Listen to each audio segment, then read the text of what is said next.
je suis sûr que vous avez tous une addiction, que ce soit au sucre, à la caféine, ou même aux jeux vidéo, ou même la course à pied. Bon, il y a des addictions plus ou moins saines. Mais aujourd'hui, on va causer de quelque chose de bien plus addictif. Et qui, en plus d'être addictif, est également très dangereux et totalement illégal. Eh bien, rapprochez-vous mes d'agneaux rubis, puisqu'on continue en effet notre petite série sur les substances et autres drogues. Et là, on va encore monter d'un cran. Parce qu'aujourd'hui, nous allons tout simplement parler d'héroïne. Qui est touché par cette drogue? Combien ça coûte? Et surtout, en fait, c'est quoi les dangers pour le consommateur, que ce soit sur le plan psychologique et physique? Et puis, est-ce qu'on peut en vrai réellement sortir de cette spirale infernale une fois qu'on est tombé dedans? Eh bien, on voit tout ça en répondant à notre question du jour avec l'aide de notre cobaye Gustave. Être accro à l'héroïne pendant 5 ans, ça fait quoi? Bon, déjà, il faut que je vous raconte l'histoire de Yannick Fornaciari, qui a pris de l'héroïne pour la toute première fois alors qu'il avait 18 ans et qu'il était à Amsterdam. Alors déjà, de ses propres mots, en fait, il est conscient du danger. Il savait que s'il allait trop loin, il allait sans doute devenir dépendant, mais il a quand même cédé à la tentation. Bon, déjà, le moins que je puisse dire, c'est que ça a marqué sa vie. Selon lui, en fait, et décrire l'héroïne, c'est comme expliquer ce que ce serait un orgasme à quelqu'un qui n'en a jamais eu. En gros, pour lui, c'est impossible à expliquer et il nous précise qu'il n'avait jamais rien expérimenté de tel. Et déjà, en fait, la première fois qu'il en a pris, il était allongé, incapable de bouger. Son corps était comme en éruption et l'héroïne est venue guérir l'adolescent fragile qu'il était, que ce soit dans son corps ou même dans son esprit. Et pour notre cobaye Gustave, c'est aussi au début de l'âge adulte qu'il va tenter ça, au cours d'une soirée avec d'autres amis. Et en plus, ça tombe bien parce que notre cobaye, Gustave, il m'accompagne maintenant depuis pas mal d'années pour lui rendre un hommage et aussi à vous et à la chaîne. Je viens tout juste de sortir un livre avec les éditions Le Duc. En fait, c'est un bouquin qui met notre cobaye à l'honneur et qui reprend certains des ça fait quoi les plus emblématiques de la chaîne Poisson Fécond. Par exemple, le fait de boire du Red Bull pendant 1 an, le fait d'avaler 2 tasses de sel d'un coup. Sur la centaine en fait d'expériences ça fait quoi qu'il y a dans le bouquin, il y en a aussi des dizaines qui sont totalement inédites, comme le fait de manger 10 kg de raclette d'un coup ou manger le plat le plus épicé au monde. Alors, vous regardez la vidéo, le livre est disponible dans les librairies, mais aussi sur les plateformes d'e-commerce comme la Fnac ou même Amazon. Donc n'hésitez pas à vous jeter dessus.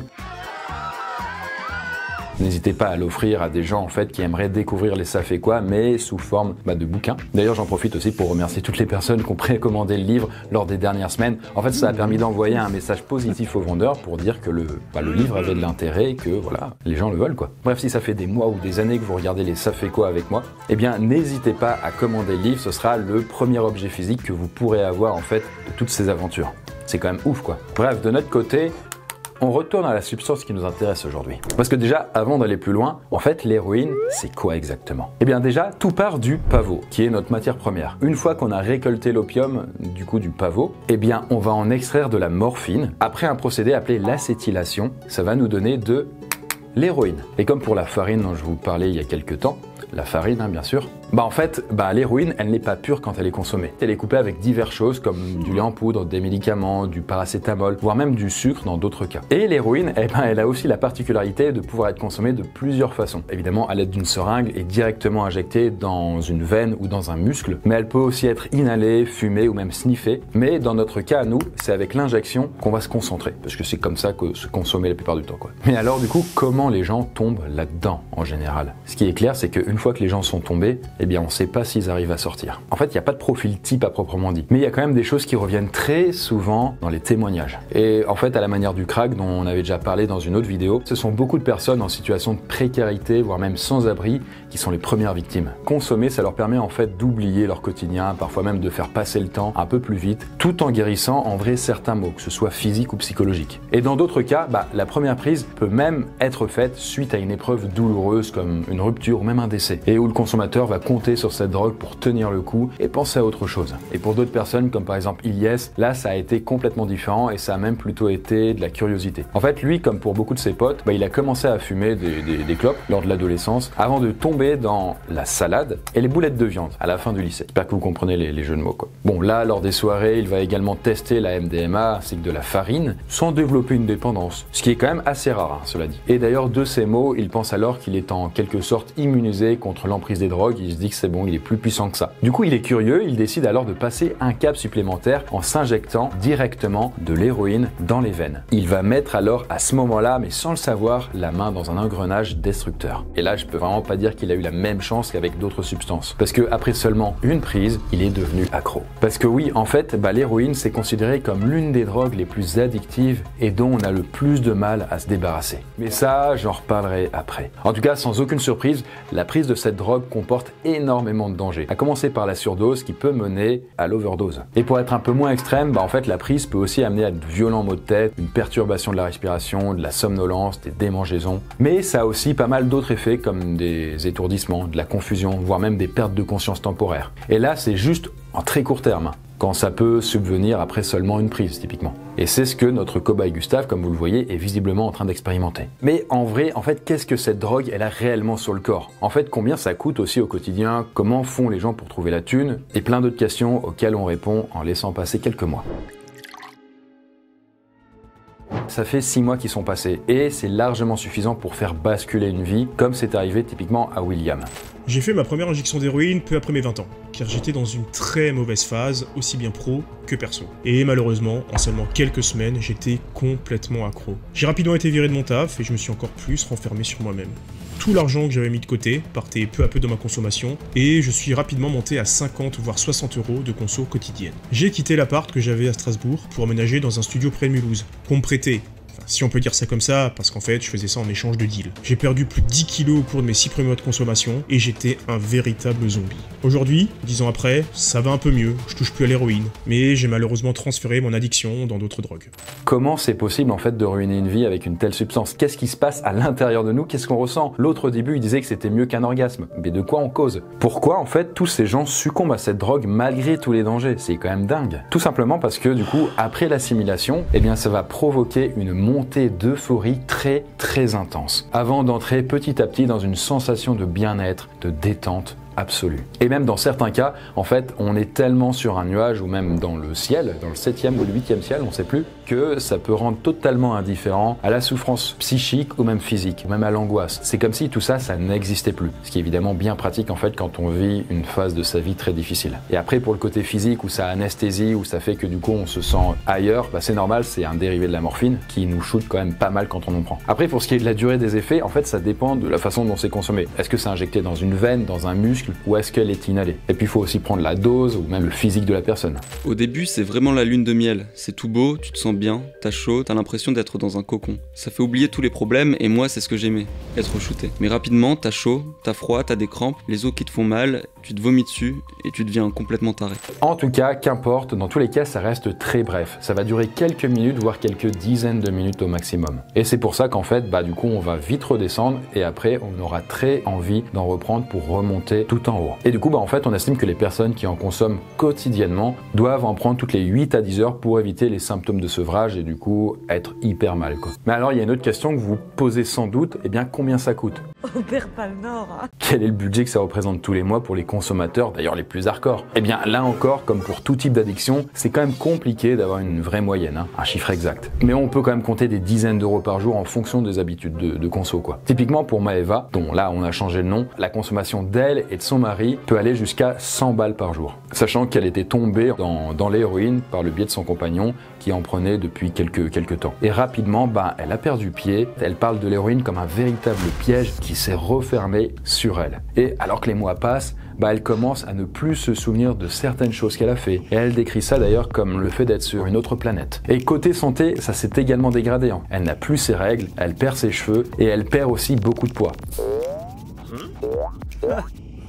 Mais il y a une autre question qui se pose aussi. Comment trouver l'argent pour payer sa dose? Sachant la majorité des consommateurs, ils sont dans des situations précaires, parfois SDF, du coup ils n'ont pas vraiment de thunes. En vrai, pour la majorité des gens, c'est un petit peu comme pour le crack dont j'avais déjà parlé dans une autre vidéo. Énormément vont faire la manche ou même des petits boulots qui sont pas déclarés. Et en vrai, en épluchant pas mal de témoignages, on remarque que beaucoup de personnes qui prennent de l'héroïne, ils volent, voire ils braquent pour se procurer de l'argent. Parce que du coup, c'est plus fort que tout. Et ça, par exemple, ça a été le cas pour Michael, qui en plus de faire des petits crédits à droite et à gauche, a surtout commencé à prendre de l'argent à ses proches et à voler là où il pouvait. Et plus le temps passait, plus il s'enfonçait dans la délinquance jusqu'à faire des vols à l'aide d'armes blanches. Où là, du coup, c'est un step supplémentaire. Avec le recul, il dit qu'il est soulagé de ne pas avoir eu d'armes à feu à l'époque, car en tout cas, de ce qu'il dit, il aurait vraiment pu tirer dans la panique et là, les conséquences auraient été bien plus dramatiques. Et ça, c'est une possibilité que commence à envisager notre cobaye aussi. Et je lui déconseille fortement. Finalement, Michael s'est fait arrêter par la police suite au braquage d'une boulangerie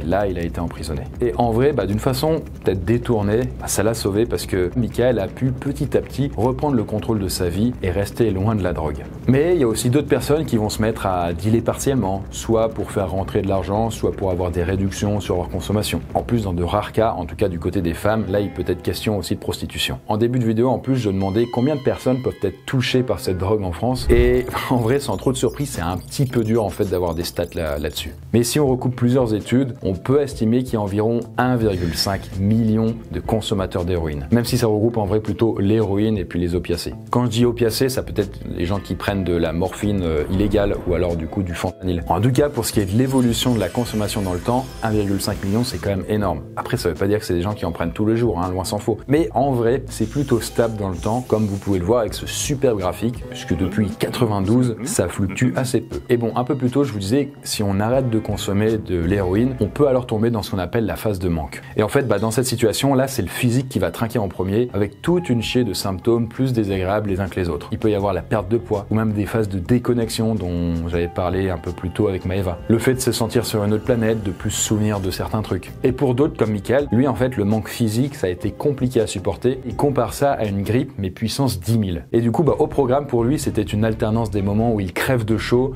et où il a froid, mais aussi des gros maux de tête agrémentés de vomissements, de diarrhée, de mal de dos. Même dans certains cas, il a aussi ses bras qui bougeaient tout seuls, comme des sortes de convulsions isolées. Et tout ça, c'est des états qui, malheureusement, forcent d'une certaine façon les consommateurs à reprendre leur dose pour échapper à ces effets secondaires. Ce qui va alors les plonger de plus en plus dans l'addiction. Et en vrai, comme on a pu le voir avec plein de témoignages, pour essayer en fait de se fournir en héroïne, mais n'ayant pas assez d'argent pour ça, ils finissent aussi également par tomber dans le deal et donc de vendre eux-mêmes aussi des doses. Et c'est ce qui arrive à notre cher Gustave. Et ça nous entraîne dans un nouveau terrible engrenage. Et donc après seulement 6 mois de consommation, la plupart des consommateurs peuvent être dans des situations critiques. Mais est-ce que si on va encore plus loin dans le temps, on pourra avoir des portes de sortie? Est-ce qu'il y aura des moyens de quitter en vrai ce cercle infernal? C'est ce qu'on voit.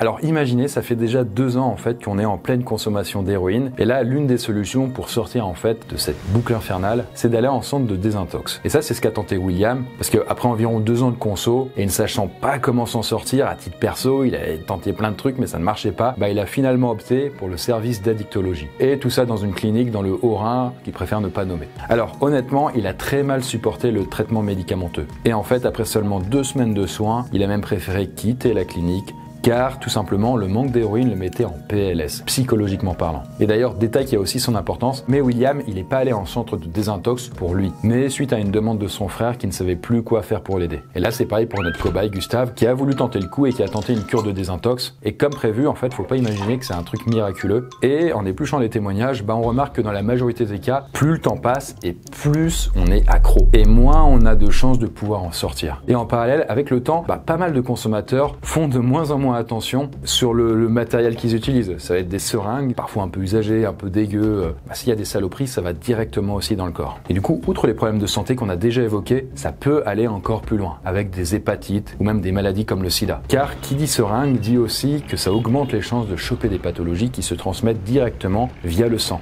Et ça, c'est exactement ce qui est arrivé à Arthur et qui, devant les refus des pharmacies de lui vendre des seringues, s'est rabattu sur du matos usagé d'un pote. Et pourtant, son pote l'a quand même prévenu qu'il avait l'hépatite C, mais Arthur s'est dit que ça allait le faire, il pourrait en réchapper. Et spoiler alerte, mais après avoir utilisé le matériel du pote contaminé, il a chopé à son tour cette maladie infectieuse du foie. Ajoutez à ça plusieurs chocs septiques, donc des infections bien méchantes, mais aussi un staphylocoque doré qui a tout simplement envoyé Arthur à l'hôpital pendant plusieurs mois. Et voilà, vous avez un tableau assez sombre là quand même, je pense. Bref, globalement en résumé, Arthur a chopé toute une flopée de maladies infectieuses plus ou moins graves qui auraient pu lui coûter la vie. Mais ça, justement, ça a coûté la vie à plusieurs autres personnes qui se droguent. Pour éviter ce genre de problème, ont été créées ce qu'on appelle des salles de shoot ou des salles de consommation à moindre risque. Le principe, c'est de permettre à des gens drogués qui, pour une raison X ou Y, n'arrivent pas à arrêter. Ce lieu leur permet de prendre leurs substances dans des bonnes conditions sanitaires et d'hygiène. Et là, donc, notre petit Gustave, je lui conseille de pouvoir aller faire un petit tour là-dedans. Alors, ça va pas le faire arrêter,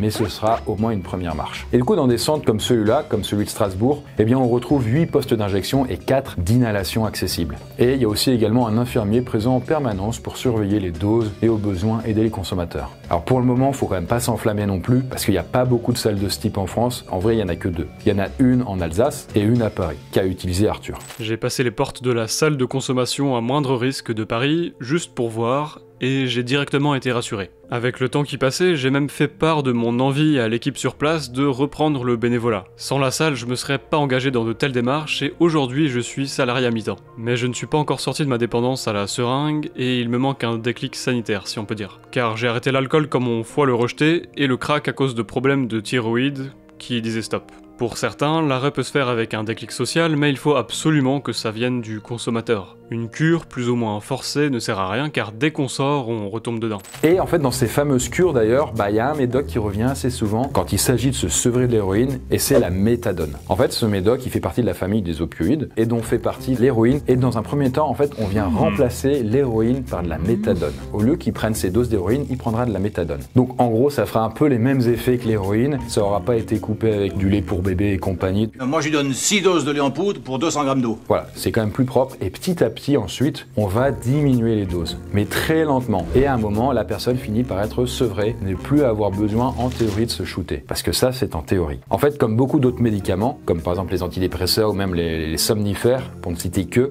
il y a énormément de patients qui développent une addiction à la méthadone. Après, techniquement, c'est toujours mieux que d'être accro à l'héroïne, mais c'est pas non plus optimal. Et le but, c'est quand même de réduire petit à petit la dose. Après, c'est un traitement qui peut durer quelques mois à plusieurs années, selon les cas. Et qui, en vrai, surtout, s'accompagne de pas mal d'effets secondaires potentiels. Si vous prenez de la méthadone, vous pourrez être constipé, vous pourrez avoir une baisse vénère de la libido, des nausées, des vomissements, mais aussi prendre du poids. Et en tout cas, outre la méthadone qui est utilisée, il y a d'autres traitements. Comme par exemple celui à base de diacétylmorphine, qui n'est autre que la forme pharmaceutique de l'héroïne. Pour un certain nombre de patients, la prise en charge par la méthadone ou la buprénorphine se solde par un échec, facile à expliquer. Les toxicomanes ne retrouvent pas avec les traitements de substitution ce qu'ils avaient avant, le shoot, propre à la consommation d'héroïne.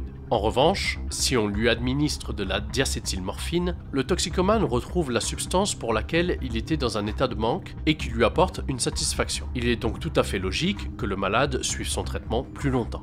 Bon, en tout cas, qu'importe la façon dont les consommateurs arrivent à se sevrer, en fait, beaucoup de consommateurs retombent malheureusement dans l'héroïne. En tout cas, pour parler des effets de l'héroïne, sachez qu'à long terme, donc après plusieurs années de consommation, ça va en vrai beaucoup plus loin que ce que je disais avant. Du côté psychologique, les consommateurs ont des humeurs de plus en plus instables et il n'est pas rare de souffrir d'apathie, à savoir en fait d'une absence d'émotion tout simplement. Quand vous prenez de l'héroïne, c'est tellement intense, c'est tellement puissant, quand notre corps revient à son niveau de base, tout semble totalement insipide. Et puis en plus de ça, la dépression, dans son état normal, ça fait souvent partie de la vie des consommateurs. Et certains peuvent également avoir des pensées noires qui peuvent aller jusqu'aux envies de suicide. En plus, pour les effets physiques, comptez sur des insomnies, de la constipation, des veines qui pètent, des problèmes sexuels ou même des pertes de poids extrêmes. Par exemple, chez les femmes, les cycles menstruels deviennent souvent irréguliers. D'ailleurs, en cas de grossesse, le taux d'accouchement prématuré et de fausses couches, il explose. Après, est-ce que la majorité des consommateurs font comme Gustave, c'est-à-dire des rechutes? Est-ce que ça va augmenter leur conso? Est-ce qu'ils vont tomber dans d'autres addictions? Est-ce qu'ils vont connaître un destin tragique?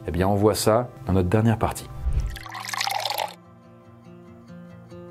Dans un témoignage anonyme qu'on a trouvé là sur drogueinfoservice.fr, on apprend qu'un homme de 36 ans, après des années d'abstinence, il est retombé dans l'héroïne. Et là, la raison pour lui, c'est que il a tout perdu. En fait, il s'est séparé de sa femme, il ne voit que rarement ses enfants, et étant tombé dans un état de dépression, il est retombé également dans ses travers, à savoir l'héroïne. Alors, il a fait une petite rechute d'1 mois seulement, avec des coupures entre les prises. Mais en fait, rapidement, il est retombé dans le cycle de vomissement, état léthargique, état de manque, quand il y avait trop de temps entre les prises. Heureusement, dans son cas, en fait, sa volonté a réussi à être plus forte que tout, car en fait, il était hors de question pour lui de retomber dans les dettes, l'isolement et la dépendance. Surtout que maintenant, il était papa, quoi. Bon, en tout cas, vous voyez, mais en fait, quand on épluche les témoignages, c'est souvent à la suite d'un drame qui fait que les consommateurs qui étaient arrivés à s'en sortir finissent par rechuter. En même temps, c'est compréhensible, je veux dire, alors que vous vivez votre vie, à un moment, s'il y a un truc mal et lourd qui vous arrive, c'est comme si ça vous faisait perdre en fait votre volonté et que les seuls trucs qui vous permettaient d'aller mieux, c'était vos vos anciennes addictions. Ça peut être tout et rien, par exemple, ouvrir un paquet de chips, manger des bonbons, se bouffer plein de chocolat. Voilà, c'est humain quoi en même temps. En tout cas, pour notre cobaye qui était arrivé à arrêter l'héroïne suite à un tour dans un centre de désintox,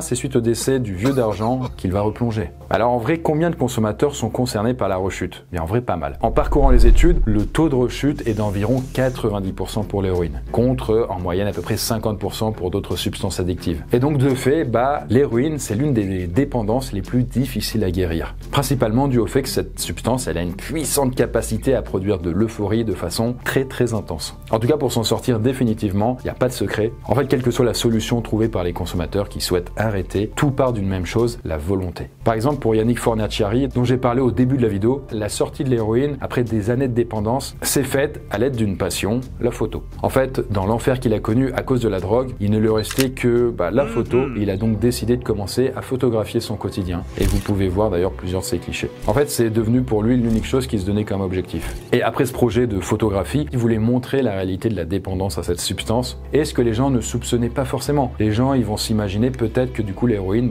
voilà, on est bien et le reste du temps, on fait sa vie, mais pas du tout. Et finalement, Yannick a réalisé une expo avec ses différentes photos, mais il a également publié tout ça dans un bouquin qui s'appelle Heroin Days, sous forme de journal intime. Alors, de mon côté, même si j'ai jamais touché à l'héroïne et que ça risque pas, c'est par exemple l'écriture et la création au sens large qui me permet de m'évader, de me dépasser aussi, comme c'est le cas avec la saga que je suis en train d'écrire qui s'appelle Noisuli et qui est basée sur une université du rêve. Voilà, ça sortira à la rentrée. En tout cas, au niveau des stats concernant les personnes qui meurent d'une overdose d'héroïne, là c'est quand même compliqué d'avoir des chiffres précis. C'est un peu un fourre-tout, mais si on se fie à l'OMS, les morts par overdose, ça pourrait concerner à peu près 130 000 personnes par an dans le monde, et avec 1000 cas rien qu'en France. D'ailleurs, si vous pensez que ces chiffres sont élevés, attendez que je vous parle du fentanyl, mais ça ce sera pour une autre vidéo. Et pour illustrer ça de manière plus concrète, je peux vous raconter l'histoire précise d'une certaine Martine, qui était alors âgée de 17 ans et qui a connu ce triste sort, c'était en été 1969. En fait, elle a été retrouvée morte dans les toilettes d'un casino après une overdose d'héroïne. Et si je prends cet exemple précis qui remonte à quand même 60 ans presque, c'est parce que le décès de cette adolescente, il a eu un électrochoc au niveau national. C'est comme si la France réalisait pleinement que sa jeunesse pouvait être confrontée à ce genre de drogue.